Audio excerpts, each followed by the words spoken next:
Tonight on News Prime, Supreme Court dismisses lawsuits against President Bola Tinubu. In business, Federal Executive Council approves 2025 budget proposal. On the foreign scene, South Korea's Constitutional Court begins proceedings against impeached President Yoon. And in sports, Football Association announces key change to the 2024-2025 Emirates Cup. Hello and welcome to all our viewers in Nigeria and around the world to News Prime on Global Television. Coming to you live from the nation's capital, Abuja, I am Uyi Agumofebe, reminding our viewers that Global Television is on DSTV channel 365 and free to air on Nightcomsat. We begin by telling you the Supreme Court has dismissed the lawsuit seeking the removal of President Bola Tinubu from office. The suit filed by the presidential candidate of the Hope Democratic Party in the 2019 general election, Ambrose Aworo, sought Tinubu's removal based on Central Intelligence Agencies and drug allegations. The Apex Court, in a unanimous decision by a 5-member panel of justices led by Justice Wani Abaji, held that the suit was frivolous and that Aworo be fined the sum of 5 million naira. It further warned that the registry of the Supreme Court should not accept any frivolous originating summons from the plaintiff going forward. In a different development, Vice President Kashif Shettima has arrived Saudi Arabia, where he will hold bilateral talks and visit the Mosque of Prophet Muhammad and other holy sites. He was received at the Mohammed bin Abdulaziz International Airport in Medina by Abdul Mohsen bin Nayef bin Hamad, the Deputy Governor of Medina region, along with Nigerian diplomats, officials, including Consulate General of Jeddah, Ambassador Moazzam Nayaya. Shettima's spokesman, Stanley Onkocha, in a statement says the Vice President will proceed from the holy site to Mecca, where he will perform the Lesser Hajj, also called Umrah. The Vice President will then head to Jeddah to hold a bilateral meeting with the President of the Islamic Development Bank on December 20. The 47.9 trillion naira 2025 budget presentation to the joint session of the National Assembly by President Bola Tinubu, earlier scheduled for Tuesday, December 17, has now been shifted to Wednesday, December 18. A President of the Senate, Godswill Akpabio, announced that the budget presentation will take place at the House of Representatives chamber, informing lawmakers that plenary will be at 10:30 a.m. to allow senators meet in the Red Chamber before moving in procession to the House of Representatives chamber, where the budget will be presented. The proposed 2025 budget will be President Tinubu's second full budget to be presented to the National Assembly since assumption of office in May 2023. Meanwhile, citizens say they are expecting more developmental projects and programs from governors following the increases in the fiscal estimates proposed for the 2025 budget by various state governments. This shows that the 2025 budgets of the states are about 31% higher than those of 2024, which were 16.15 trillion naira. For the 2025 fiscal proposals of other 32 states, there is a total of 14.35 trillion naira for capital expenditure and 7.56 trillion naira for recurrent spending. The Federal Executive Council has approved the renaming of the University of Abuja as Yakubu Gowon University. Minister of Information and National Orientation, Mohammed Idris, revealed this to State House correspondents after the council held its last meeting for 2024 at the Aso Rock Villa, Abuja. Idris said the third item is that there is also a decision taken by the council to rename the university to honor elder statesman General Yakubu Gowon. The Defense Headquarters has refuted claims that the French military is planning to establish a base in Nigeria. This is coming after a human rights activist, Madi Shehu, in a video-accompanied post, claimed that some French military officers had arrived in Borno State as part of the process to set up its base. He criticized the government for denying the development. Meanwhile, the Director of Defense Media Operations, Major General Edward Buba, while reacting in a statement, dismissed the claim as fake and mischievous, urging the public to disregard such claims and speculations that are still circulating across social media and other quarters. Chief of the Air Staff, Air Marshal Hassan Abubakar, has charged the Nigerian Air Force to work harder on improving security in the country. Abubakar gave this charge after concluding a 4-day operational tour of the Air Force units in the Southwest. He reaffirmed the force's commitment to operational excellence, innovation, and personal welfare. From 12th to 15th December 2024, the Chief of Air Staff inspected key facilities at various units, including 055 NAV Camp Victoria Island, 631 Aircraft Maintenance Depot, and 643 Equipment Supply Depot in Ikeja, as well as the 653 NAV Station and 663 NAV Mother and Child Hospital in Badagry, Lagos State. Still talking security matters now, Chief of Defense Staff General Christopher Musa has ordered a thorough investigation into the deaths of 2 Okwama community leaders, Pa James Ogoroko and Dennis Okubaye, while in army custody. Ogoroko, who was the President General of Okwama community, and 81-year-old Okubaye, the community's treasurer, reportedly died 6 days apart after being detained by the military. The duo, along with 4 others, Arthur Ekpekbo, Chief Belvis Adobo, Mabel Owemu, and Dennis Malaka, were arrested during a military operation following the killing of 17 soldiers on March 14, 2024, during a peace mission aimed at resolving a dispute between Okwama and the neighboring Okoloba community. Let's turn to other stories for you tonight. President Bola Tinubu has approved free trade rights nationwide from December 20, 2024 to January 5, 2025. The federal government says this is part of measures to ease transportation costs during the Christmas and New Year celebrations. Minister of Information and National Orientation, Mohammed Idris, told State House correspondents in Abuja that the initiative is consistent with the president's desire to cushion the effects of transportation, especially to the most vulnerable Nigerians. Sounds like an amazing initiative in light of the economic hardship that citizens are now grappling with. The Socio-Economic Rights and Accountability Project, SERAP, has sued President Bola Tinubu at the Federal High Court sitting in Lagos over alleged failure to direct the Attorney General of the Federation and Minister of Justice, Lateef Fagbemi, SAN, to work with appropriate anti-corruption agencies to probe allegations that over 57 billion naira of public funds are missing, diverted, or stolen from the Federal Ministry of Humanitarian Affairs and Poverty Alleviation in 2021 alone. SERAP, in the suit filed by its lawyers, Kolawole Oluwadare and Oluwakemi Agumbiade, is asking the court to compel President Tinubu to direct Fagbemi to work with appropriate anti-corruption agencies to promptly probe the allegation and prosecute anyone suspected to be responsible for the missing funds. Former Vice President Atiku Abubakar has distanced himself from an empowerment scheme which promises 65,000 naira to Nigerians, saying it is a scam.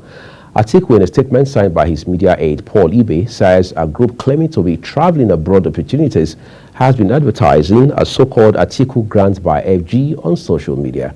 The statement says the former vice president and the 2023 presidential candidate of the People's Democratic Party, PDP, is not currently running an empowerment scheme that purports to give 65,000 naira to successful applicants. Atiku therefore called on security agencies to investigate promoters of the scheme and countless other schemes which aim to scam innocent citizens and bring them to book.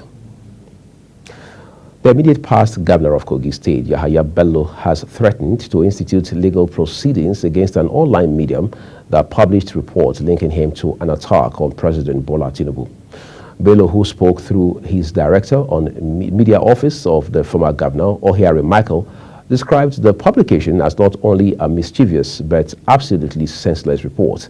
He says the report, which is part of the desperate plots by irresponsible politicians to strain the relationship between the president and the former governor, is the most laughable twist in their failed bid to execute their bring him down at all costs mirage. Bello further reiterated his support for President Tinubu and the All Progressives Congress, the APC. The federal government, in collaboration with the World Bank, has allocated $600 million to rehabilitate 200,000 kilometers of rural roads under the Rural Access and Agricultural Marketing Project. A principal information officer at the Federal Ministry of Agriculture and Food Security, Obuagu Chika, disclosed this in a statement, saying, speaking during a press briefing in Abuja, Minister of State for Agriculture and Food Security, Senator Aliyu Abdullahi, revealed that the World Bank is contributing $500 million, while the federal and state governments will provide $100 million as counterpart funding. Abdullahi noted that the Rural Access and Agricultural Marketing Project initiative, already operational in 19 states, focuses on creating sustainable rural infrastructure. The interim commissioner for affairs of the Federal Republic of Nigeria in North Korea, Patrick Imodu Imologome, has announced the country's plan to reopen its embassy in North Korea. Imologome announced this while paying a protocol visit to the ambassador of Russia in Pyongyang, the North Korean capital. The Russian embassy in North Korea shared the details of the meeting with Imologome in a Facebook post. Nigeria's diplomatic relations were stalled in 2021 after following the United Nations ban on the hiring of expatriates and professionals from North Korea, an Asian country notorious for the development of nuclear weapons and missiles in other countries. The UN implemented the ban as a sanction in response to the country's nuclear weapon and missile activities. You're watching the live broadcast of News Prime on Global Television, coming to you from Nigeria's capital, Abuja. When News Prime returns tonight, Football Association announces key change to the 2024-2025 Emirates FA Cup. We have those details, as well as we'll bring you foreign and, of course, business stories after this short break. Please do stay with us.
You're watching the live broadcast of News Prime on Global Television with Uyag Mofwegwe. We appreciate you for your time with us. Now let's turn to business.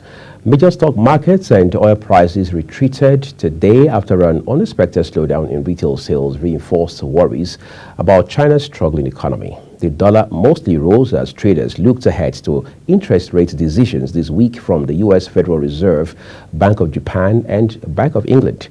China remained the central focus for Asian markets in another show of economic weakness, which sent markets lower, noted Richard Hunter, head of markets at Interactive Investor.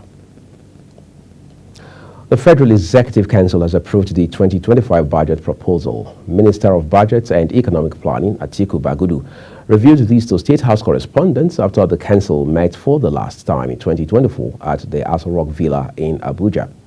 The Council approved the budget proposal for 2025 with amendments which President Tinubu directed following a presentation to the Council led by Director General of the Budget Office, Tamino Yakubu. The National Bureau of Statistics, NBS, has disclosed that Nigeria's headline inflation rate rose to 34.60% in November 2024 from 33.88% in October of same year. This, according to the Bureau, shows that November inflation rate increased by 0.72 percentage points compared to the October of 2024 inflation rates. The Bureau specifically said on a year-on-year basis, the headline inflation rate was 6.40 percentage points higher than the rate recorded in November 2023, which shows that the headline inflation rates on a year-on-year basis increased in November 2024 compared to the same month in the preceding year. Let's turn to the foreign scene for you. European Central Bank President Christine Lagarde says Eurozone policy makers would further cut interest rates if inflation continues to fall on its path towards the European Central Bank's 2% target. Lagarde said in a speech at the Bank of Lithuania that if the incoming data continue to confirm baseline, the direction of travel is clear and further lower interest rates are to be expected. The European Central Bank cut rates again last week as inflation looked to be coming under control and the Eurozone economy showed signs of weakness. The quarter-point move was the Frankfurt-based central bank's third cut in a row and its fourth since June. Rescuers raced against time to reach survivors after a powerful cyclone hit the French Indian Ocean territory of Mayotte, laying to waste the territory's many shanty towns with hundreds feared dead. Cyclone Chido caused major damage to Mayotte's airport and cut off electricity, water and communication links when it moved down on France's poorest territory on Saturday. Prefect Francois Xavier Bollé expects the final death toll, which will reach close to 1,000 or even several thousand. The mayor of Mayotte's capital, Mabzou Abdou Somela, told reporters that the storm spared nothing. Let's turn to Asia quickly. Impeached South Korean President Yoon Suk-yeol has resisted investigators' calls for him to answer questions over his failed bid to declare martial law this month. Yoon, suspended from office by parliament since Saturday, faces concurrent probes over alleged insurrection by both South Korean prosecutors and a joint team of police. Defense Ministry and anti-corruption investigations say the country's constitutional court has begun proceedings against him and has about 6 months to determine whether to uphold the impeachment. Yoon and some of his inner circle face possible life imprisonment or even death penalty if found guilty, and he remains under a travel ban. Let's talk some sports now. The Football Association has announced a key change to the 2024-2025 Emirates FA Cup, confirming that video assistant referees VAR will be implemented from the 5th round onwards to ensure a consistent refereeing approach across all matches at this stage of the competition. In the official press release on its website, the Football Association stated that it has been agreed that VAR will be utilized for every match in the 5th round of the competition through to the final at Wembley Stadium. However, it clarified that the VAR will not be in operation for the 3rd and 4th rounds of the competition. Real Madrid forward Kylian Mbappe has returned after a thigh injury and will travel to Doha for this week's Intercontinental Cup final. Mbappe pulled up with a left thigh problem after scoring in last week's 3-2 Champions League win at Atalanta and missed Saturday's 3-3 league draw at Rayo Vallecano. However, the 25-year-old will be in the squad for Wednesday's Intercontinental Cup final against Mexican club Pachuca at the Lusail Stadium. And now to end the news here tonight on Global Television, a quick look at a summary of some of our big stories. The Supreme Court has dismissed the lawsuit seeking the removal of President Bola Tinubu from office. In business, the Federal Executive Council has approved the budget proposals for 2025 with amendments. And in sport, we told you the Football Association has announced a key change to the 2024-2025 Emirates FA Cup, confirming that video assistant referees VAR will be implemented from the 5th round onwards to ensure a consistent refereeing approach across all matches at this stage of the competition. And that's all we have for you tonight on News Pride. Thank you so very much for watching. Then we'd like to remind you that Global Television is on DSTV, channel 365, Star Times 276, and free to air on Night Concerts. We encourage all of our viewers to engage with us across social media platforms using our Global TV, NG, and other handles, as you now see on the screen. On behalf of the entire production team here at Global Television's world headquarters in Abuja, Nigeria's capital, I am Iyag Mofobe saying we appreciate you for your time with us.